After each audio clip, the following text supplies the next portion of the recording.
Star Trek, to those of us in it, has become a way of life.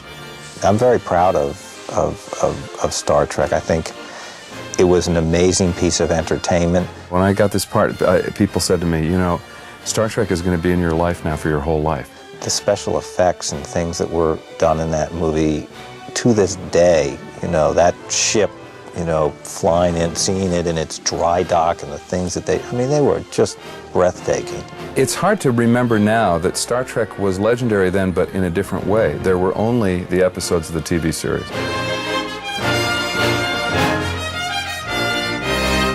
Star Trek: The Motion Picture is perhaps the first movie made because millions of fans demanded it. The journey from television show to the silver screen is a story of courage, perseverance, and imagination as unique as any voyage of the starship Enterprise. There had been a lot of talk during since the demise of the series about bringing it back, doing something as it slowly gained in popularity, the series did. Star Trek had been going on for several years as a TV series. It was very successful, and at a certain point, Paramount decided to make a feature out of it. We went from a TV series that we were going to do to a B-level movie, you know, a low-budget film.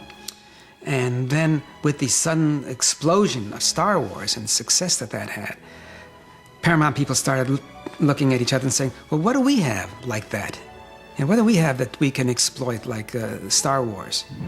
And somebody in the back of the room said, I think we have something called Star Trek. I actually was working at the time, not for the movie company, but for Paramount Television Service. I moved back into feature film production. Jeffy came to see me one day and said, how about if I help you out on Star Trek? And I said, well, what do you want to do? He said, well, I'll do all the post-production and the special effects and all those production issues. You know, you continue to do all the creative relationships and, you know, developing the script, working with Bob Wise and Gene. It fell to Jeffrey largely to be the studio's representative on the film. And it was Jeffrey's baby in that regard. He's a very passionate person, and he, I think, embraced making that movie almost like as a love affair, as a director does.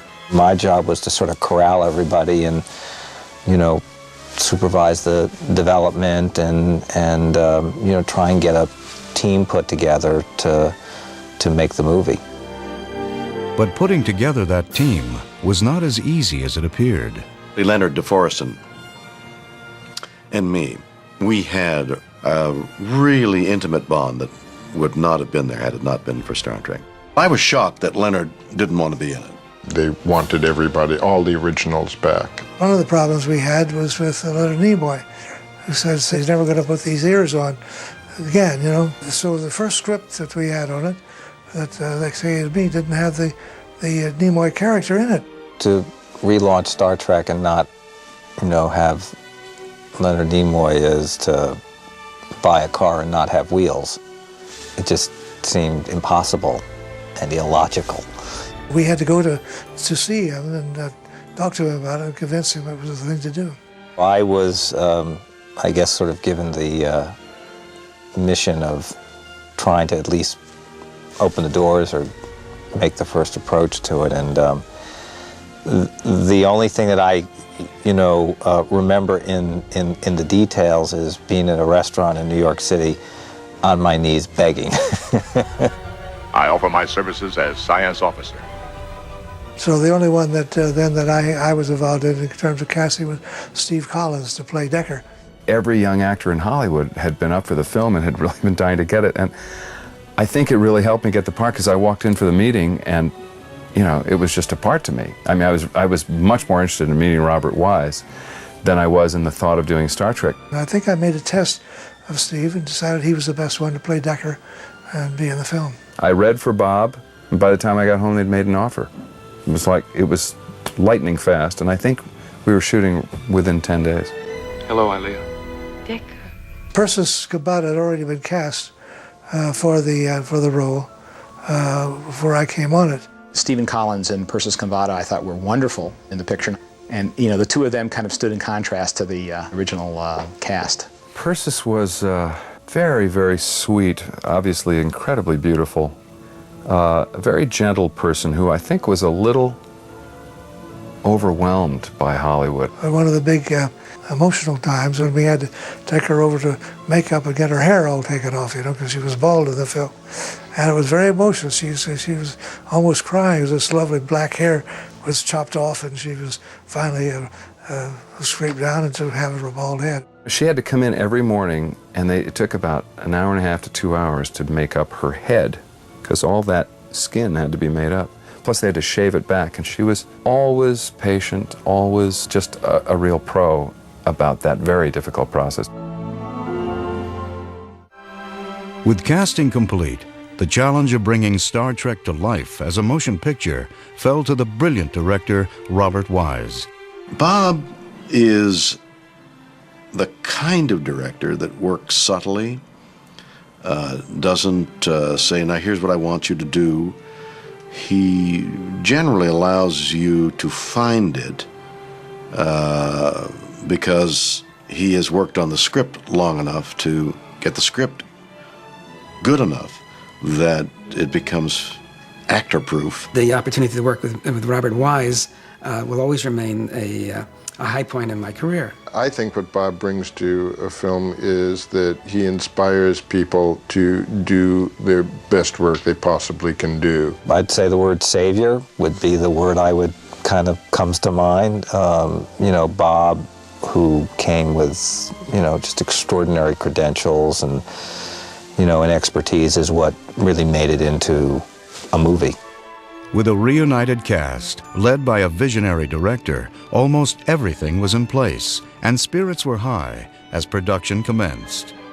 We had 2 acts of a 3-act screenplay. Literally, we had 2 acts of a 3-act screenplay.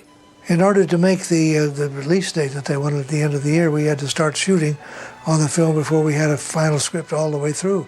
Any man who could manage such a feat, I would not dare to disappoint. When I started on the film, we got all the cast together on the spaceship and the cabin there, and I said to them, I'm very pleased to be here and in the midst of such legends. I like the idea of the reunification of the old crew, and I think I wrote a couple of good scenes. The day we actually got on the set, it was really one of the most remarkable moments I've had in this business, and certainly in my career. Kirk comes out of the elevator, and Uhura, Sulu, and Chekhov run forward to him, beaming. This was just an amazing moment. I thought, my God, this is really happening.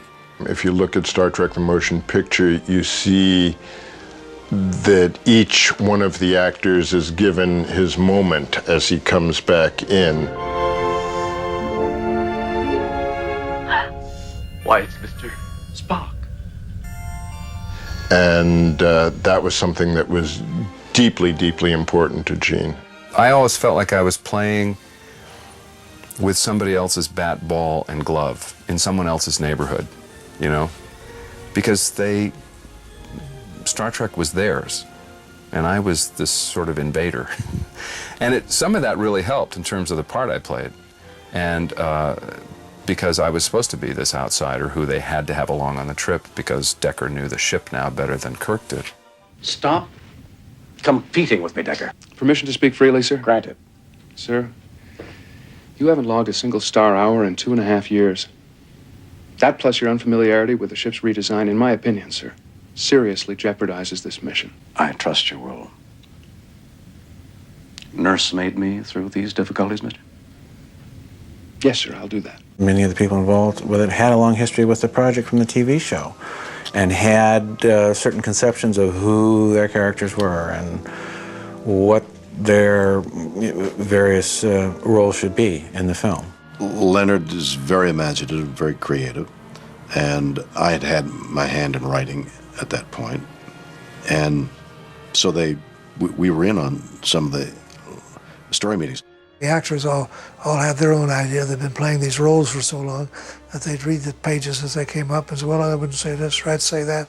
So we had to keep rewriting, till we finally got a version each time that all the actors were agreed with. I was getting so many changes every day that we had to put a time on them, not just the date, but a time. Leonard would come to my house at 9 o'clock after dinner every night, and we'd go over the next day's pages. Leonard, I think, was the creator, certainly, of the tear sequence, a single tear. Leonard also helped substantially in the creation of the very short scene that explained V'ger's point of view, where he said, V'ger must evolve. Its knowledge has reached the limits of this universe, and it must evolve. What it requires of its God Doctor is the answer to its question, is there nothing more? For Star Trek to make the leap from a television program to a major motion picture, the filmmakers would have to create a whole new enterprise. When I came on, these TV series had these little tiny kind of models for the spaceship, and that's one thing that bothered me, and I said now that we were going on the big screen to make a feature on it, we needed to have a good full-size model, so they made a model of the exterior of it all. I think it was about 9 feet long, big enough that I could take the camera, go around and deliver it, you know, go around and shoot around and go up and shoot this part of it and that part of it, the other part of it, because I had a big enough model. I think I would have built them at a little larger scale than they did. It would have been much more comfortable shooting. We had to commission a special periscope lens system in order to get the lens close enough to the model to get the angles we wanted. So the periscope was about 3 feet out in front of the lens to kind of sneak in under the nacelle or between the wings or whatever and get the angles. We wanted to have enough lights on board the ship to where it would look like it could light itself up. You'd have a little light coming out of the fuselage shining up on the wing that was supporting this nacelle that was the thruster, with lights inside those. If you assume that a spaceship is kind of in the solar system, the sun is there somewhere, so you've got a key light. And I said, well, in this movie, we're nowhere in the solar system. There is no sun. And the source of illumination, I think, has to be the Enterprise itself. Once we had justified it with a few little lights shining on itself, then we felt we could, well, we'll put about 10 times as many little flecks of light as though there are sources of light which are completely fake. But we came up with a very simple technique of just shining one big light into a big cluster of little dental mirrors, little mirrors about 1 inch in diameter on a little swivel, and you could just take that one light and turn it into 50. And so it gave all these little flecks, which gave it scale, because there's no one big light, there should be hundreds of small lights. As filming continued, the look of the movie, achieved through production design and cinematography, would be key to the film's success. Harold I had worked with on a number of films before as a production designer, along with Morris Leffin I used many times. So when the chance came to do the show, I brought Harold on because I had experience with him and I knew he'd do a very good job. Because there was a time limit, there was a release date. I had a design for this while they were writing. I had the problem of saying how much of this ship was finished before they were called for this emergency to get out of the dry dock and head out. She needs more what, sir? A shakedown. Mr. Scott, an alien object of unbelievable destructive power is less than 3 days away from this planet. The only starship in interception range is the Enterprise. Ready or not, she launches in 12 hours. I designed a clear plastic or plexiglass engine, so I didn't know what the power was that was powering this thing, and they put this lighting in it, and I had a long tube going back towards the tail of the ship. I went ahead and made it in forced perspective, which means smaller and smaller and smaller. There was a ramp on the side where we had a 5-foot man and 3-foot a young boy, and so it looked much bigger than it was. When this film came up, my first thought was to get Dick Klein on to be my cinematographer because I'd liked working with him so much on the Andromeda Strain. We didn't have the tools of the trade that now exist that make it much easier to do a film in a confined area. Nobody really knew what post-production was going to do. They didn't know either. They were magnificent in developing whatever they did under the circumstances, but we had to put reactive lighting on people. If it was a flaring effect, we'd have to put, to make it look natural, a reactive light on the set or the actors So we were really guessing a lot of that. It was my first encounter with blue screen. You have to somehow communicate that which the audience would see, and they are assuming that you're seeing it. You're not seeing anything. Well, it's very difficult. I had to look at this view screen, and I didn't have anything on that show them. So I had to talk them through it. I had to describe what I thought was going to be on that screen so they could react to that. You had to depend an awful lot on what Mr. Wise would be telling you was happening, or what you were supposedly seeing. They would take a piece of paper, and they'd say, okay, here's the monster. Monster's right over here, over your right shoulder. We'd be looking at an X, you know, on a light stand. Somebody would just tape an X like that. Look there, and someone might be moving it around so that our eye line would change, you know, like this. Now, when I snap my finger, look at it as though it's going to eat you. Now, we don't know exactly what it looks like or how it's going to eat you, or what it says or what it does and how it looks, nor how it blinks its eyes, nor where it moves its legs and its arms and its ears. And it really doesn't have ears, that much we know. So, react. That's acting in a science fiction film. The fact that also there was a lot of silver in the set made it very difficult because of the reflectiveness of it. It would pick up the blue screen.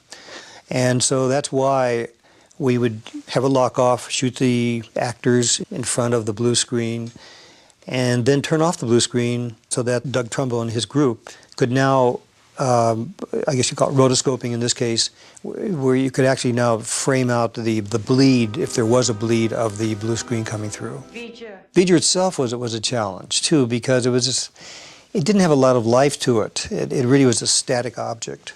We had to add life to it, and it was done through the acting and Bob's direction and different colored lights we used to make it interesting. With film production already underway and the release date set in stone, all the filmmakers needed was an ending. We had trouble solving the end of the picture. We really did want to do something that was very big and very special and took us to some place that was new for features. There's some place that Star Trek could take us that was unique to Star Trek. I think it was me who solved the jigsaw puzzle. And I said, if we do this, then we get there, and we go there, and then we get this. And Leonard said, that's great. You got to tell it to Bob Wise. So we immediately asked Bob to leave the set, come into an office, and I performed this idea now the second time. And I said, if we do this and we do that, we get that, we get that. And Bob said, that's great. Now you've got to do that for Gene Roddenberry. So sometime later, we got Gene Roddenberry in the room, and now I'm about to do my third performance of the day. I must have been tired because I was doing another performance on screen, because I didn't do it quite as well, and it wasn't quite as impressive to Gene as it had been to Bob and to Leonard. Gene said, well, I don't know, I've got to think about that. And he thought about it long enough so that he didn't do it. Whatever it was, I've forgotten what it was. The creator line was in there, had been in there all along. V'ger wants to was seeking its creator. I came up with the notion that it was trying to catch its creator, that it wanted to evolve its consciousness and join with the creator. Each of us, at some time in our lives, turns to someone, a father, a brother, a god, and asks, why am I here? What was I meant to be? V'ger hopes to touch its creator. With time running out, and to make the film's delivery date, the production schedule was tightened. Bob Wise was under pressure. The actors don't really feel that pressure, and for two reasons. One is it isn't their job, and secondly, it really is the job of management to keep that pressure away. We had to push like mad to get the film done. Bob Wise is a brilliant director, and he knows exactly what he wants. And by the time I came along, the movie was almost finished.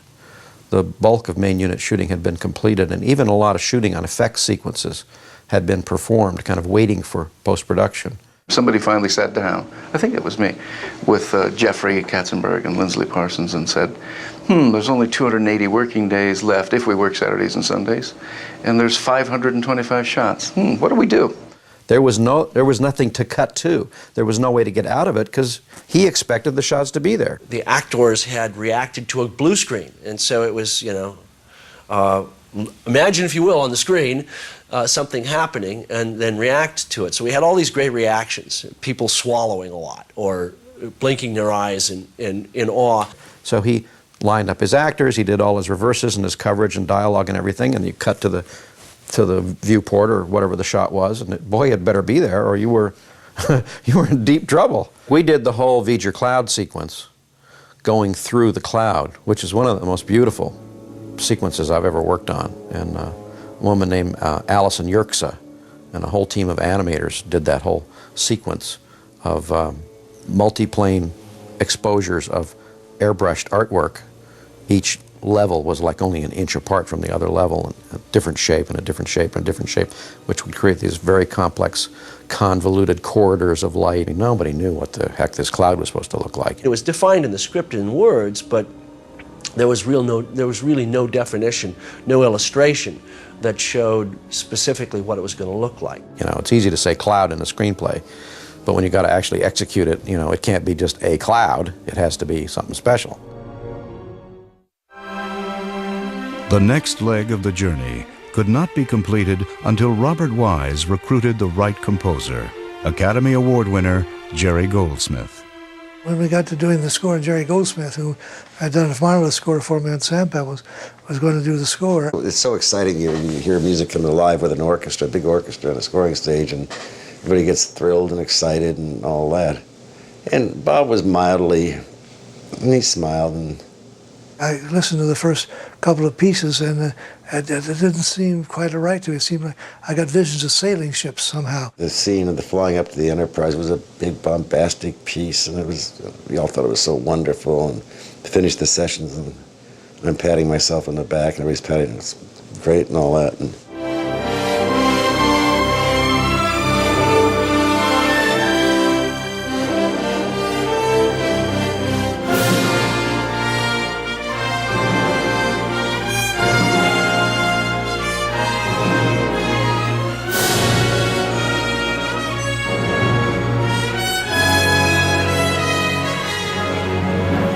Bob grabbed me, pulled me out in the hallway. We walked down the hall. He said, "Well, what do you think?" And I could never lie to Bob. I couldn't get away with it even if I wanted to. I mean, it's impossible. So I said, "Well, I think it sounds like sailing ships." And he says, "Well, I think it sounds like Conestoga wagons. What do we do?" And he couldn't really articulate what was bothering me. He instinctually knew what was bothering him, but he couldn't say what was bothering him. So I said, "We got to do that all over again." And so I was crushed. Those were pretty frightening moments. Those are the type of moments where if you were going to start having a breakdown, that's when you were going to start doing it. I said, "Well, what's bothering you?" And he finally said, "There's no theme." And I started thinking, theme? Oh, it was a love theme. I'd written a love theme. But I mean, there was no Star Trek theme.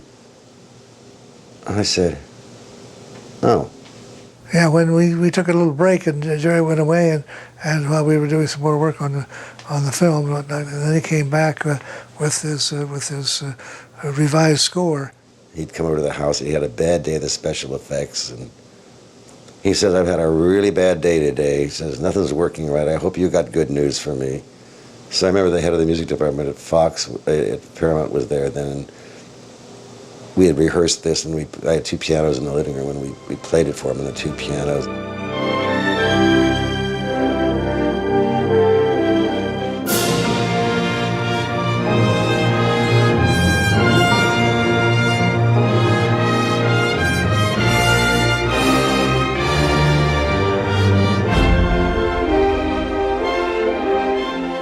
He said, "That's it."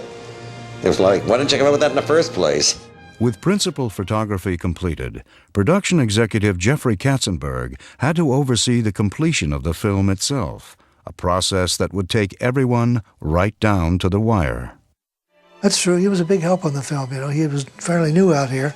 I think it was the first picture that he had actually had anything to do with. And so he was very, very busy keeping everybody steamed up and keyed up about the film, and the fact that we had a release date and we had to get the film done. And he was very good and very effective at that. I kept saying to myself, Jeffrey's going to become a very important person after this. And I remember getting phone calls from Jeffrey. He says, "How's it going, kid?" You know, and he's like the kid, like the cheerleader going on. We got to win this one for the Gipper and all that. And he was doing it with me. I'm sure he was doing it with everybody. And he had this indomitable spirit. This was going to get done, and he was going to see it got done. The only thing I remember about that is that I actually put on 1,100 miles a week on my car for the last 4 weeks of post-production of it, of literally having Bob in the editing room, half starting at the crack of dawn at Paramount, going down to Doug Trumbull in Marina del Rey, the scoring of the movie on the Fox stage, John Dykstra out at by the Van Nuys Airport, doing the other half of the effects, and sort of making that loop around Los Angeles twice a day. Again, just sort of trying to be a cheerleader to, get everybody, moving along. And I think I pretty much just spent my day in the car. Everything was happening at the very last minute. And we would finish shots, and they would go into the lab and get cut in, and it was miraculous what actually got achieved. We went so far down to the last minute where there's, again, the head of post-production at Paramount, this guy who's been there for now 35 years, Paul Hagar, who's just brilliant, literally took over a sound stage at MGM, and the entire stage was covered with 3,000 cans, all earmarked for theaters. And as each reel was finished from the lab, it was rushed over, literally wet. It looked like little gravestones. These huge container, the film containers, the metal boxes, and they were all lined up, and they were identified to go here and there. There's this shot of all of these. The entire soundstage is filled with these cans, all pre-labeled, waiting for the last reel to be dropped in, with airplanes sitting on tarmacs waiting for these cans to arrive there. And I mean, it really was a Herculean effort. That's the only film I think I ever made. I didn't have a sneak preview. Sneak preview is where you go out and try it out before it's finally buttoned up. But I didn't have the time for that, so we just had to button up Star Trek the Motion Picture. As I say, I took it to Washington. We were sitting in the movie theater in Washington, the premiere having been held there. And the film was being put into the machine. It had literally come in a can under somebody's arm. Matter of fact, I carried the print with me on the plane to Washington for the premiere. Star Trek the Motion Picture went on to become a major box office success, generating multiple motion picture sequels, new television spin-offs, and a merchandising empire that thrives to this day. But out of the near superhuman efforts that went into creating this legendary motion picture event, emerged a team of filmmaking professionals whose careers would be forever changed by boldly going where no one had gone before. I cherish the experience of working on Star Trek. After I finished the film, I said, well, if I can do that, I can do anything. It was just an amazing opportunity to sort of be the point person for, one of the great properties, of that time. That franchise has a value that is measured in billions for, the company. Wouldn't have happened without that first Star Trek film. It literally is the foundation on which this entire enterprise was built. I've had a creative and full life as a result, a great deal as a result of Star Trek, and I'm forever grateful.